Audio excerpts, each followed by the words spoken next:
3D audio is going to be Sony a game has changer in the entered world the of new video. I'm generation. pretty sure Tecmo Bowl has a speed run. Hello, everyone, and welcome back to this week's Most Elite podcast. I'm just doing a quick episode here. It won't be long like my usual episodes. As you know, I try to do these every week. Sometimes I can't, so that's just all it is. This week I wanted to talk about the Suicide Squad game, a bit of an update on that. For those who watch with any regularity, they remember I did an entire episode about the Suicide Squad game back when it was announced, way back when. And I talked about how it was very surprising that the studio that made the Batman games would make a Suicide Squad game. And that was before we knew what sort of game it was. Well, fast forward however many years it's been to now. The game was just released, I believe, last week to date this video, right? The game was just released, and it is a live service looter shooter game. And for those of you who don't know what that sort of genre is, it can be compared to Anthem, Outriders, Avengers by Square Enix or by Crystal Dynamics, published through Square Enix. And so that is the comparison. Those are the comparisons you can do. And I suppose you could also do like the Division, but the difference between these sort of games is the games I named, Avengers, Outriders, Anthem, they're sort of class-based shooters where you pick a class and each class has a very particular thing they're good at. And the same can be said for the, Suicide Squad game. On PlayStation, they did one like it called Godfall. So think of stuff like that. Sort of more class-based, more you're pigeonholed into what you're doing by what you're picking. Like in Avengers, if you pick Thor, yeah, you can fly. And you have ranged attacks with Mjolnir. But if you pick Black Widow, well, she can fly. She has a grappling hook or a jump or something. You know what I mean? The character, mostly the traversal ability is changed in games like these. In Anthem, everybody could fly, but your attack abilities were changed. If you picked the big tanky boy in Anthem, you had like big rockets that you could use that the other classes didn't get access to. But if you picked the Leith sort of flippy boy, you had like jump flips and back flips and stuff that the other classes couldn't use. So stuff like that. So for the Suicide Squad, that obviously you play as the version we're most familiar with from the movies and the live action movies and animated movies. So we have King Shark, Harley Quinn, Captain Boomerang, and Deadshot. Those are the main characters of the game. They all have a different traversal option, and they each get access to different gun archetypes. And I know what you're probably thinking is what a lot of us were thinking when we found out what sort of game this is, well, why didn't they just make the Suicide Squad use their powers as their attacks? Why is this a looter shooter? I don't have the answer to that question. Part of me believes it's because Warner Brothers, who are on record as saying for the next 10 years they really want a whole bunch of live service games. Make no mistake, Suicide Squad is a live service game. It is always online. There is a roadmap of content for after release, meaning it plans to be supported, in quotes, up to a certain degree of time for them to earn the maximum amount of money out of it. So you buy the game the first time, and then after there will be DLC drops, which will cost money. Now, in some cases, DLCs don't cost money. In very rare cases, like with No Man's Sky. I mean, that's sort of a redemption story. That's why that didn't cost anything. But in most cases, DLCs have a price tag, somewhere between $20 and $30 for extra in-game stuff. You beat the story in the base game, $70, and then you wait around for a few months. And this is just sort of the cycle of looter games. You wait around for a few months, and then they release a DLC that you buy, and you play again. And that's sort of the life cycle of looter shooters. Oh, and Destiny 2. How could I forget the biggest looter shooter? Destiny 2. So this game was in development for I feel like 7 or so years, right? Long time. Got pushed back, stuff like that. Now, it released to not much fanfare. The people who play the game, they're, or at least on Steam. I don't have a console, or at least access to console metrics. I don't know many people who do. But on Steam, it's peaked at about 13,000 players total, like over its launch. It has not gone above that. But the reviews on Steam are very positive. They literally are in a category called very positive. A lot of positive reviews. So the people who play it like it enough. They think it's all right. But see, the problem with that is it being all right is not enough. Now, I know there's a whole bunch of live service fatigue at this point in the game. This is sort of a game that should have come out. Yeah, same could be said for Avengers. This is sort of a game that should have come out a few years ago, like 2015, 2016. Because then you get sort of dug in. And I say this all the time. The reason that Destiny has survived as long as it has is because it did come out that long ago. And it sort of was one of the first in the genre.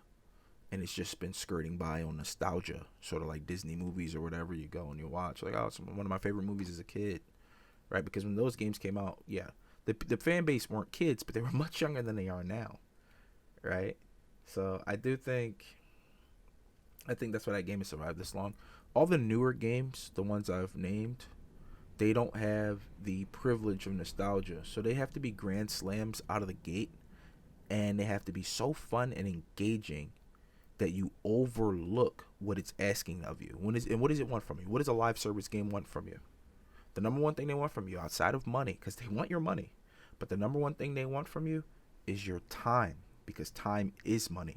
The longer amount of time you spend on the game, and generally for live service games, equals more opportunities for you to enter the cash shop. Most of them has cash shops. I don't know if Suicide Squad has one, as I've not played the game. But I'm willing to bet money that it does, considering it is a live service game. And the entire identity of a live service game is to extract as much money out of you over a given time as possible. If the game is really fun and engaging, most people, myself included, don't mind spending a little bit extra on a game I find really fun and engaging. I play Path of Exile. It could be considered a live service game. It's always online. It has servers. It has a cash shop. There's battle passes. I spend money on that game quite frequently. Why? I love ARPGs, as the people who watch my channel know, and I have a great time playing them. So I don't mind spending money when I'm having fun and when I'm engaged. Now, when I'm not having fun and I'm not engaged, maybe I won't spend any money. So this is me assuming Suicide Squad has a cash shop, because if it does, then yeah, that's what it wants. That's what it wants from you. It wants your time. And so it can then get your money. But I wanted to quickly talk about Suicide Squad because to me, it places Rocksteady in a very strange position. Now, and I said this in a different episode, I don't know if Rocksteady genuinely thought that after however many years, 8-9 years of the Batman games, successful Batman games, single player action adventure games, some stuff like that, I don't know if the people over at Rocksteady genuinely was like, all right, we have mastered this genre, we've brought the best experience we can for a superhero game, and if people follow this blueprint, they'll make some good games, like with Spider-Man. I don't know if they thought, we did it, let's try something new. Let's challenge ourselves as a team, and whatever comes of it, comes of it. I don't know if that was the mantra going into this live service looter shooter game after the single player adventure games. I don't know if this was the mindset, or the other opposite in there is Warner Brothers said, all right, what's making money right now? Live service games, because they're always making money. You look at Apex, you look at Destiny, somehow still making money. And they think to themselves, well, I want some of that. And it's the exact same thing Square Enix thought too, when they allowed the Avengers to be a live service game. They were like, well, live service games make a lot of money, and we want a part of it. We don't think there's any money in single player games. They're expensive to make, depending on which studio makes them. I think like Last of Us 2 was like $220 million to make, right? It's like, we don't think there's a lot of money, that they have a high cost. People only buy them once. There's no recurring There's no recurring charge. You buy it once and you have fun and you never play it again unless we release like a DLC. And those sales aren't stable. Those are what if sales. So what has stable sales and concurrent sales? Live service, right? You buy it the one time, so we got the one time buy, which is great. And then maybe in 3 weeks we release a DLC, or maybe in a month we release a DLC for $25. So we got you again. That's coming up to 100 because games are 70 now. So you spent $95. So we got you. And then every Friday or every Tuesday or every Wednesday, whenever our cycle is, we update the cash shop. Maybe we just sprinkle in some costumes or skill effects. So instead of your bullets, you're making a little light when they sparkle, maybe they explode into flowers. Something interesting, something pretty to look at, because the human brain is very simple. It likes colors, it likes sounds, it likes sparkles. It does. That's why every level up effect is like, you remember all those things because the brain is a simple machine.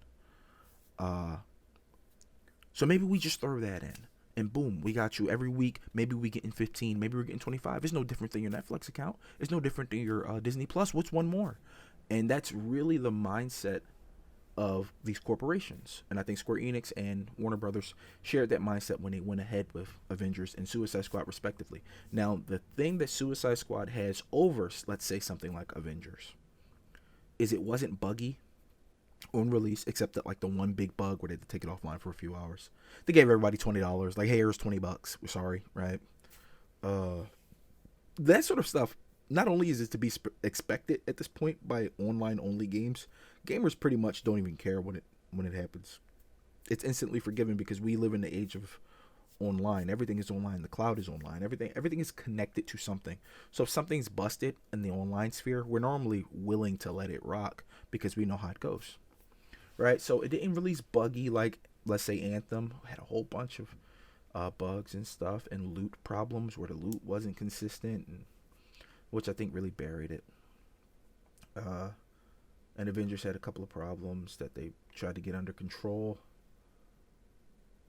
But much like Avengers, I do think that Suicide Squad is dead on arrival. And I know if you look at Steam and it says very positive, that's great. The reviews are very positive, and even its Metacritic score. It's a Metacritic score of 62. You know, that's not very good. That's not very good, right?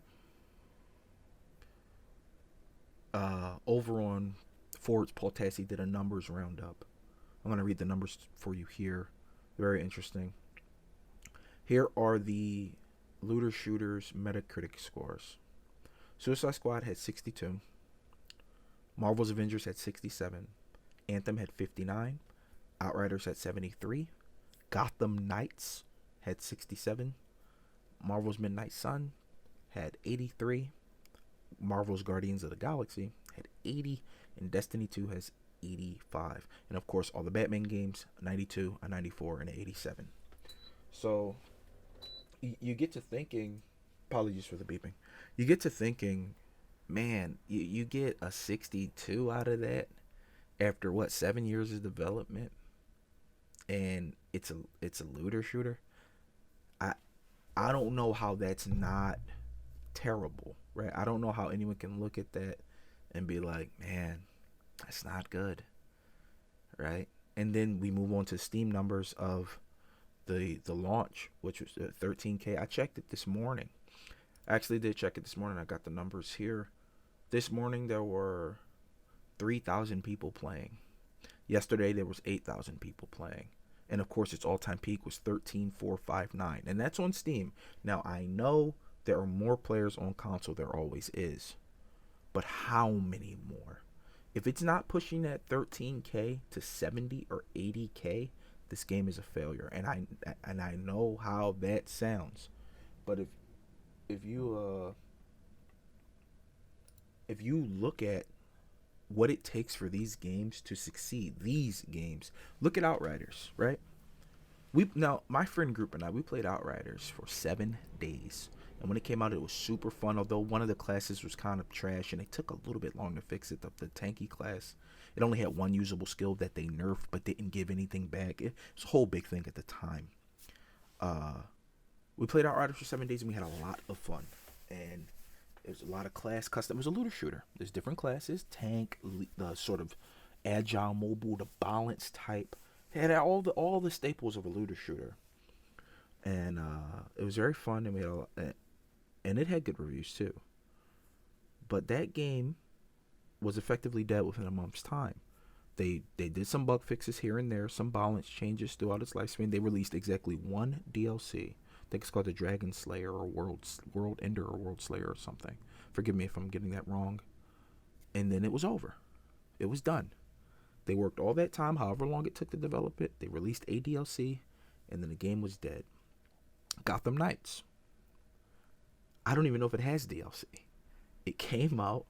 It was a class-based brawler in the Batman universe, and it wasn't reviewed kindly. People did not like it very much, and it was gone.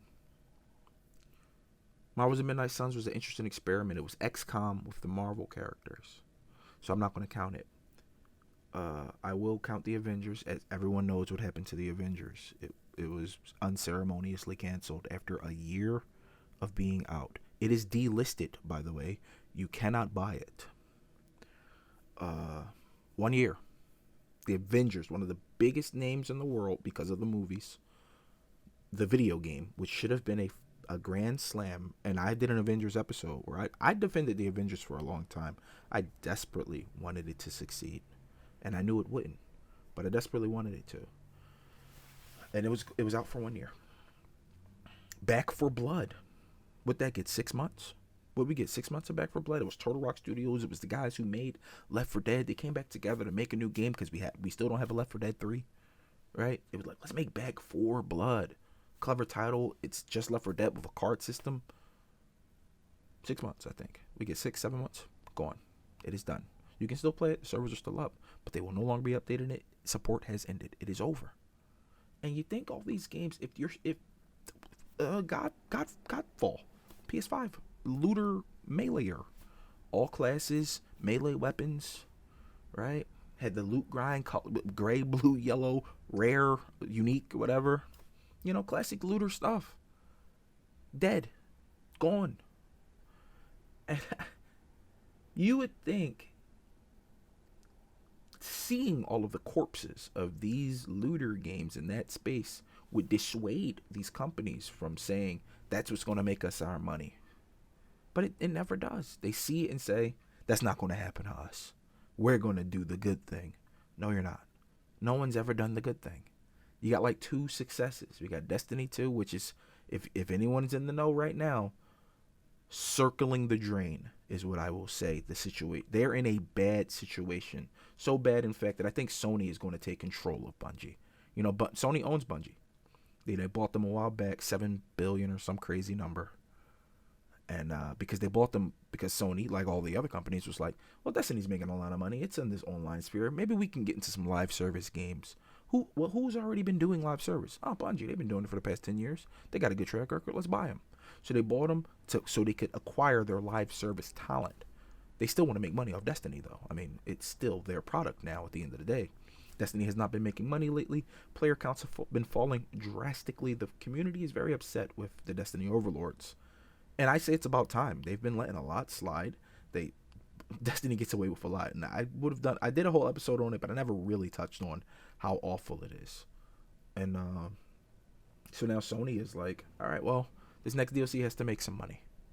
It has to make some money or we're going to have a discussion. You know what I mean? But Sony, like Warner Brothers, they want that live service money. And I understand it. I do. If you're a company and your entire objective, raison d'etre or whatever, forgive me, I'm not French, but your whole reason for existing is to make money, I do understand looking at the live service sphere and saying, yo, that's a lot of money. How do we get that money? I get it. I really do. Apex holds a, what's it called? Collection event. And I think that's irony and hits the nail on the head that they call them collection events. It's supposed to mean you're adding these items to the collection. What it really means is they're collecting money from your wallet. They hold a collection event every 3 weeks, and it used to be longer. But they realized that people are willing to spend that money, because I think maybe they did it twice like that, and they probably saw somewhere in the numbers on the back end. They probably saw, well, they get more engagement if it's quicker, it's shot out faster. So they hold a collection event every 3.5 weeks or so, and then they hold a new type sequel event to that every 2 months or a month and a half. So you get every 3 weeks, you get a collection event, and then 30 days after that, or 45 or so days after that, you get another one. And that's how they extract money. And Apex is still going. 5 years later, they're on season 20 coming up in a few days. The model works. So if you're a company and you see that, you're like, I want that money. How do I get that money? So you get your games like Avengers from Square Enix. You get your Suicide Squad game from Warner Brothers. And all the while, the fans, I think, are the ones who suffer the most for it. Now, we're not innocent. We buy these games. We spend money on these battle passes. We do that. We do. We are just as culpable as the greedy studios, not the greedy execs who run the studios. And it's we all we're gonna really get out of this is more and more failed games with a lot of potential. Avengers, in my eyes, had amazing potential. It could have been amazing. Just picture like Nightcrawler and all these sort of Cyclops, right? And that sort of gameplay, it would have been fantastic. And you're like, well, that's just Ultimate Alliance. Like, yeah, it is. It's better Ultimate Alliance. And by better, I mean graphically. Ultimate Alliance, it doesn't matter that it looks like it looks and that the last one was on the Switch way back when. We haven't gotten another one yet, by the way. But just picture it.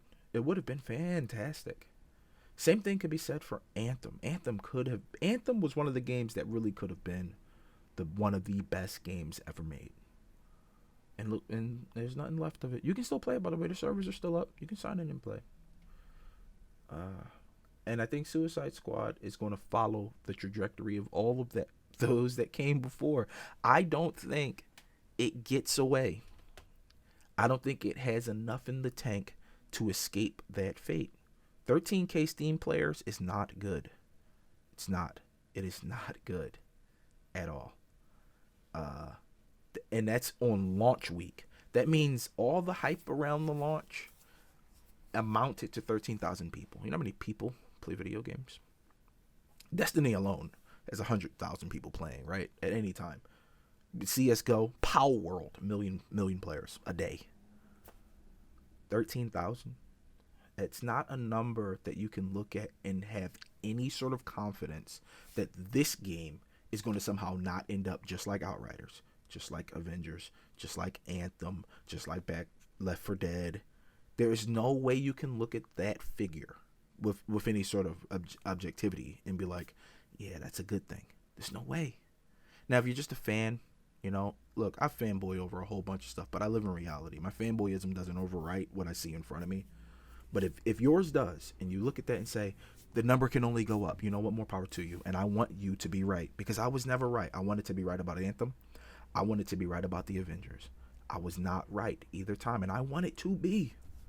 So if you see that number and say, man, that's fine, they're going to release a couple of DLCs, that number is going to go to the moon. If you see that and think that, I want you to be right. I'm not even mad at you. I want you to have this thing, because I didn't get to have mine. And I'm not one of those spiteful people, because I didn't get mine, you don't get yours. No, I want you to get yours. I want this game to be the mega success you see it as, because that's how I saw the Avengers. And that's how I saw Outriders and Anthem. But look what became of them. So, yeah, I haven't played the game, but from what I've seen, it is a looter shooter. It's really odd to be using like King Shark and not just ripping dudes apart and biting their heads off and stuff. Instead, I have a gun, like I have a shotgun or a Gatling gun, right? That's really weird. It's really weird to not use my boomerang outside of a couple of special moves as Captain Boomerang. His name isn't Captain Tech 9 or Captain M1A1 or whatever gun. His name is Captain Boomerang. Deadshot's the only one that makes any sense. He uses guns. He's an assassin. I mean, I don't understand what's going on. Hey, whatever. Yeah, but I think Suicide Squad is going to fail. I think it's going to fail, and I think it's going to fail soon. because Warner Brothers is a large company, and large companies don't like to lose a lot of money. So what's going to happen is they probably have some sort of contract with Rocksteady that guarantees them up to a certain amount of DLCs. Rocksteady is going to work on those DLCs. They're going to release them in order, and then they're going to shut that game down. I think that's what's going to happen. Now, if I'm wrong, come back to this video. When and if that does not happen, the numbers drastically go up. They release a whole bunch of stuff, maybe some skins. I know Joker's next month, this month or whatever, or March or whatever. If I'm wrong, come back to the video and say, Ian, you were wrong. And I'll say, I was. And I'll put a smiley face. I don't think that's going to happen. And I'm sad that it's not going to happen. But these live service games, they're not the way anymore. Maybe they were. But times have changed, as they do. And I think this was a huge missed opportunity by Rocksteady, a company who made some of the best superhero game content ever with the Batman games. I think this is a huge misstep. Hopefully they get back on the right track. I hope Warner Brothers allows them to make a single-player superhero game. I don't care which hero. Honestly, I'll settle for any hero. But this live service stuff, it's not it, man. And as much as the ideas look, and some of them even like Anthem feels good in your hands, it's just not it. So that's how I feel about that. That's where Suicide Squad is. Maybe I'll play it. And see for myself. But just looking at the numbers and looking at the reviews, people say, oh, well, it's a little samey. All the content seems shooty gallery. That's not a good look either. It's got to be way different if you're going to survive. It's got to be way different. It has to be. So I don't know. Anyway, that's my time. Thank you for tuning in this week. Don't forget to like, comment, subscribe, hit the bell notification if you want to be kept up to date on when I upload videos. We'll see you in the next one.